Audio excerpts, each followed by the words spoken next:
Hi, I'm Jonathan Treise from Coastal Carolina University. I'm very grateful for the opportunity to participate in this excellent idea. Thanks to the Jackson Center for Ethics and Values and David Caloran for making this happen. Also, thank you to Brianna Williams for her paper. Before I begin, an important disclaimer.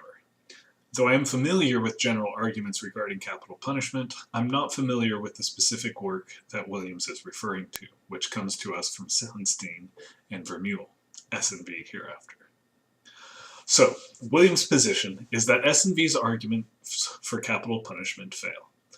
Amidst doing so, she attempts to argue that consequentialists should oppose capital punishment. While I'm generally in line with Williams' position, I will be focusing on the weaknesses in her arguments. She's got a mostly nice, clear paper, and I'm glad to have read it. Still, there are some significant problems that she should address.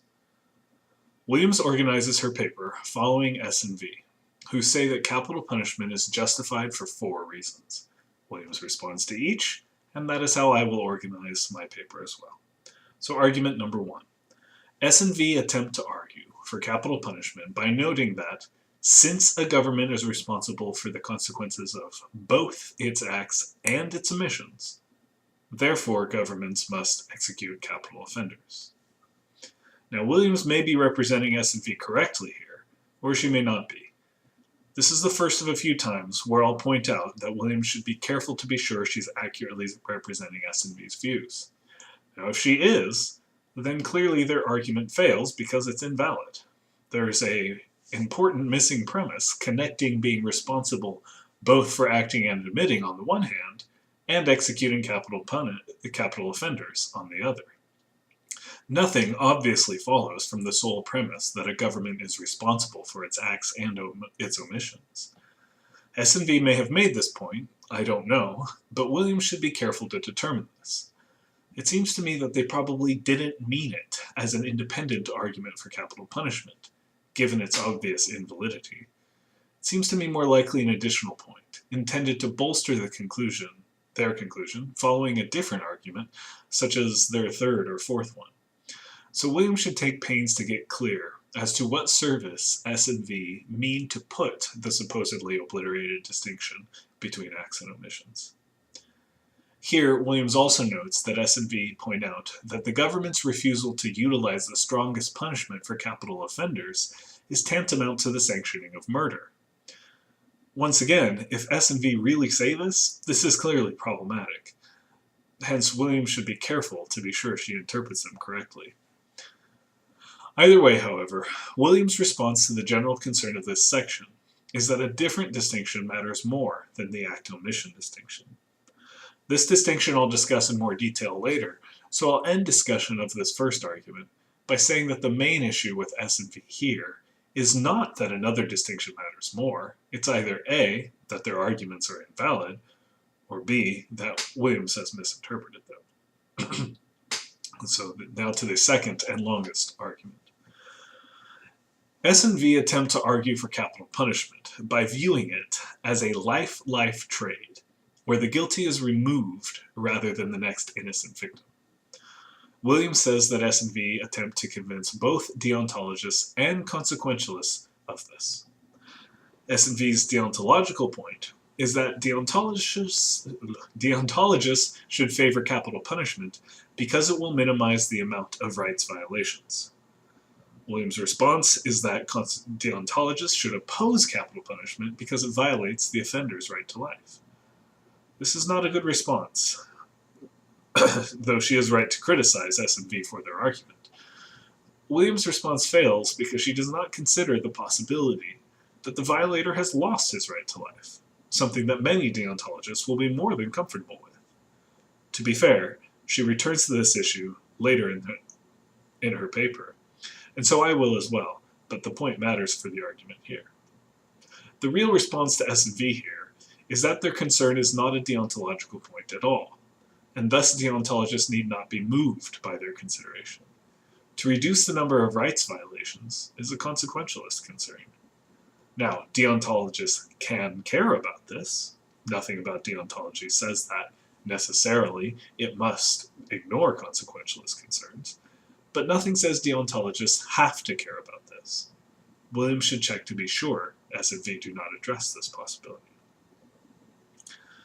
So this argument of S&V's actually has the same basic concern as their consequentialist argument for capital punishment, so I'll move to that now. The consequentialist justification is that we're reducing the number of deaths in the world if we have capital punishment. Williams' response here is that this is only a statistical or probable claim, that we don't know how many deaths will really be saved by capital punishment. After all, as she states, the rates of recidivism in released murderers are actually quite low. She adds that there are other consequentialist reasons to be against capital punishment, such as saving money that could be redirected elsewhere.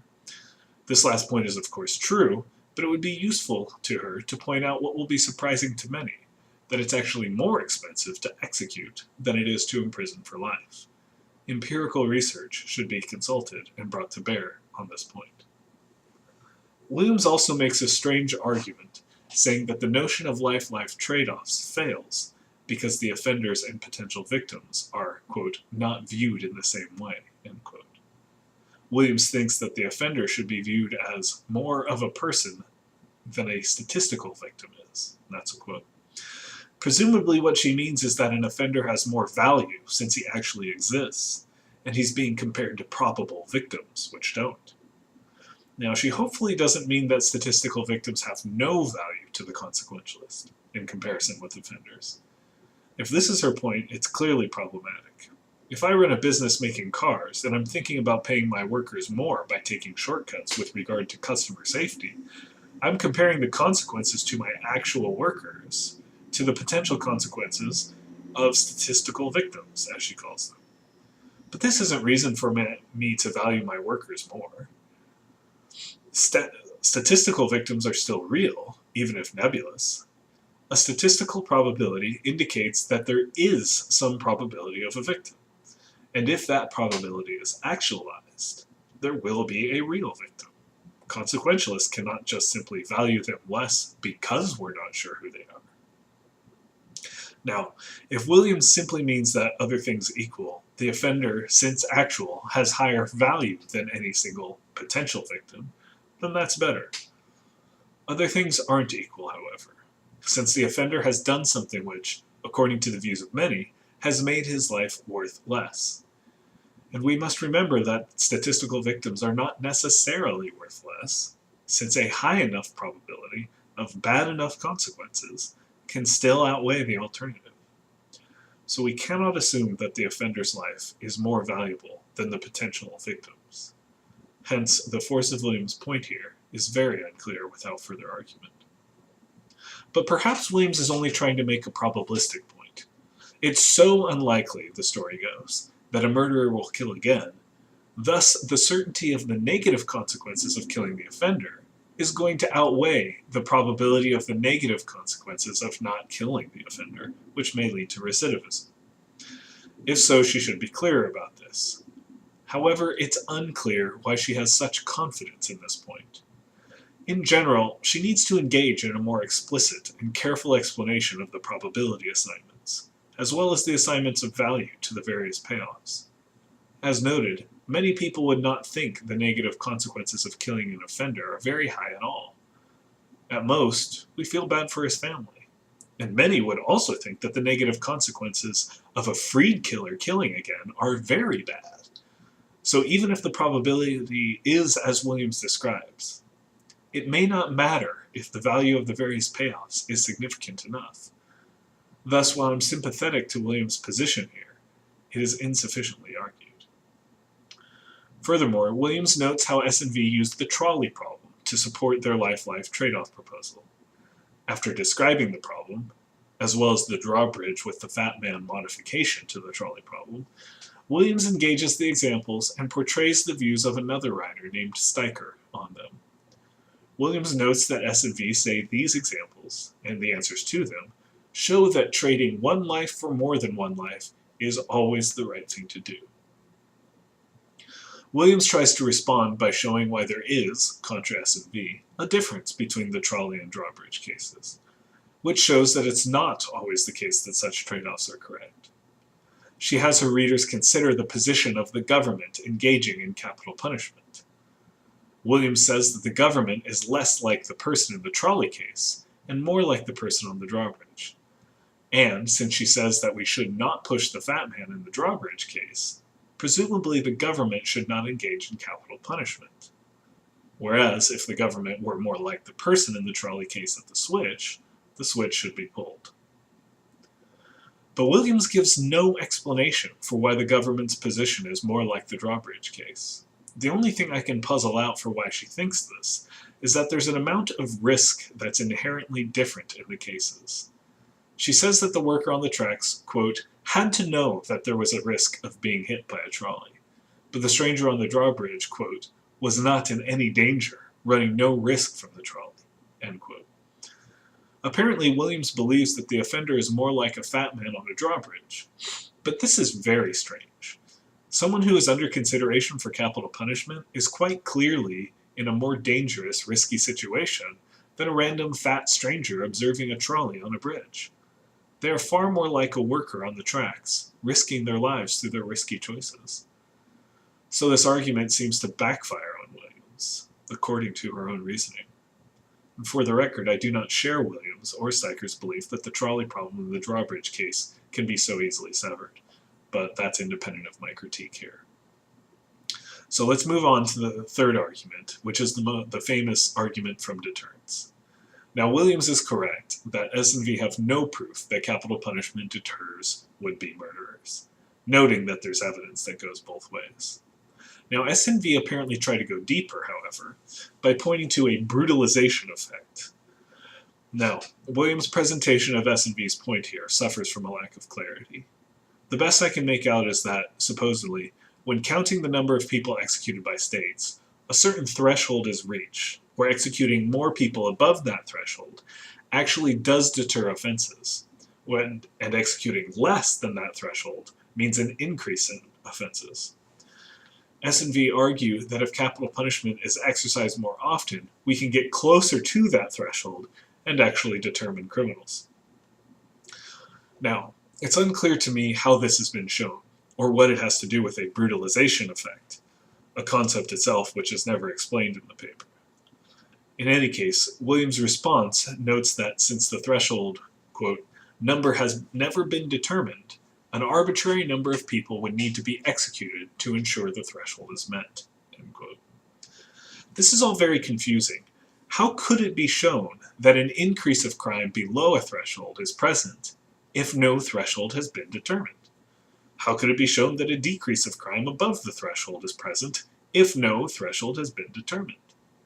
Williams does not notice this, and I am then led to believe that she is misunderstanding S&V's point here. But Williams goes further, agreeing with another writer named Rajan, who disagrees with S&V, when they think that if there were deterrence, then capital punishment would be obligatory, not just permissible. Rajan and Williams think that even if capital punishment were a deterrent, it's not necessary. For they think that we can get deterrence, quote, not from the threat of punishment, but instead the strength of the moral value to not harm others, end quote. Rajan and Williams think that since offenders harm, they lack some moral value, and, quote, society would be better served by rehabilitating offenders than by eliminating them.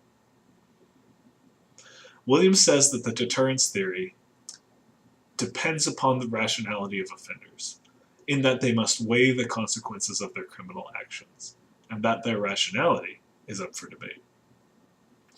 None of this, however, establishes that capital punishment isn't necessary, for there is no argument for why society would be better off with rehabilitation, no matter how much I agree. Also, Williams isn't clear what the assumption of the rationality of offenders means for the question of the necessity of a deterrent. It could further the point that capital punishment is not a deterrent, since offenders may not be rational enough to sufficiently weigh consequences, but that's not the question here. The question here is whether, if capital punishment is a deterrent, then is it necessary? Pointing out the irrationality of offenders is not relevant to this question, so far as I can see. Williams does add two further points, following Rajan, but they're relevant to the general morality of capital punishment. but with still no obvious connection between them and the demonstration of a lack of necessity. Williams then relays Poyman and van den Haag's best bet argument, which says that even lacking evidence that capital punishment is a deterrent, we should assume that it is as a best bet. Williams again notes that in challenging this, that it hinges on the rationality of offenders. But, assuming this can be granted, Williams considers one more point from Poyman. If the best bet argument turns out true, then the lives of innocents have been saved. If false, then we've sacrificed the lives of some murderers. It seems to Poyman that we should fall on the side of protecting the lives of innocents and using capital punishment.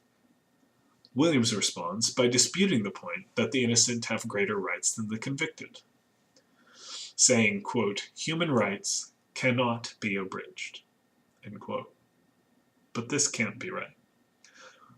First, and I'll say more about this toward the end, assuming criminals have said rights, we violate them all the time by sending them to prison, for instance.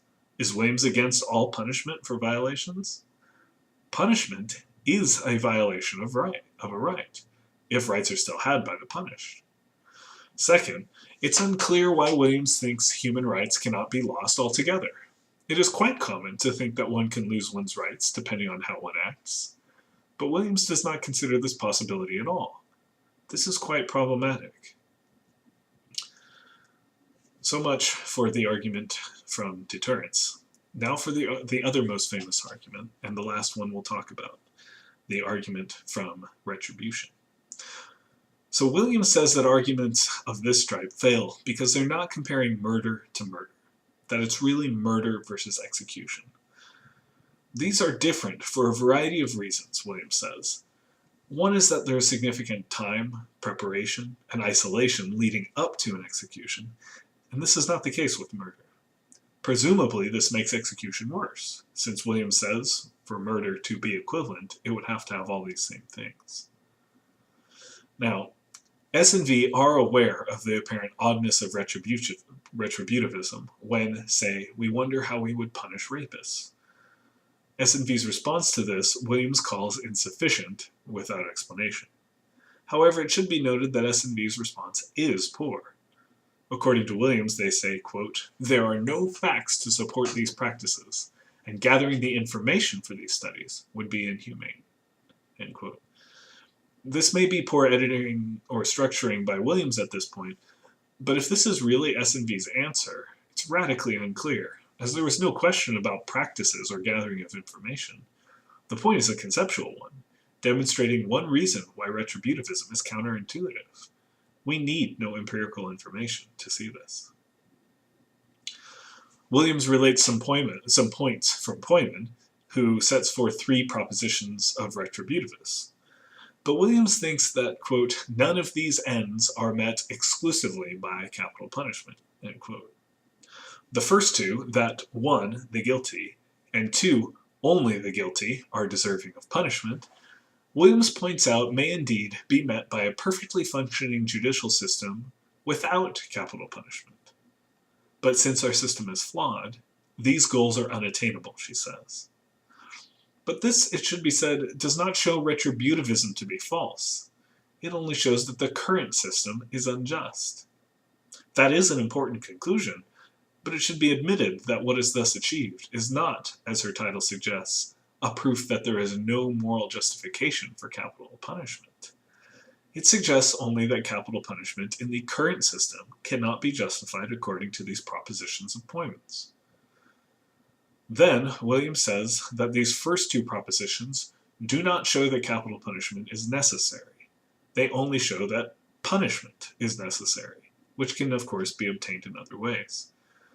But it's unclear that Poyman meant these two to be reasons for the necessity of capital punishment, so that seems irrelevant. Two last points of Williams are worth noting, and then I'll conclude. First, she repeats her position that human rights cannot be forfeited. I feel compelled to say again, since she is fine with losing some rights after committing a crime, since she's okay with sending people to prison, it's very unclear why one cannot lose life rights as well. We need an argument for why certain rights can be lost and not others. Williams does not provide this. To be sure, arguing for such a conclusion is very difficult, but that's why Williams should not be so confident in her proclamations that human rights cannot be forfeited.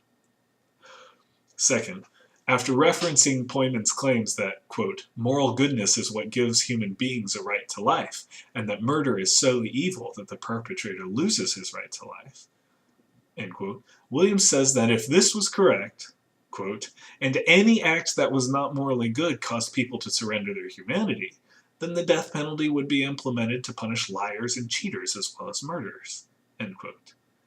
But Poyman did not say, so far as she has shown, that any morally bad act causes the surrender of humanity. Perhaps Poyman did say this, and Williams just didn't quote it, but I'd be shocked, as I don't think any retributivist would say that any bad act means the surrendering of humanity. So this is most likely a straw man on Williams' part. So much for Williams' treatment of S&V's 4 arguments for capital punishment, as well as the associated arguments of others like Poyman. Though Williams has some good ideas, and generally writes in a clear manner, there are some notable exceptions. In a couple places it's unclear what she's going for, and it's unclear that she's accurately representing her opponent's arguments, though that could be their fault as well. And then, with some of the arguments that are clear, there are a few significant problems with them that she should deal with. So thank you very much for listening, and thank you, Brianna, for the paper.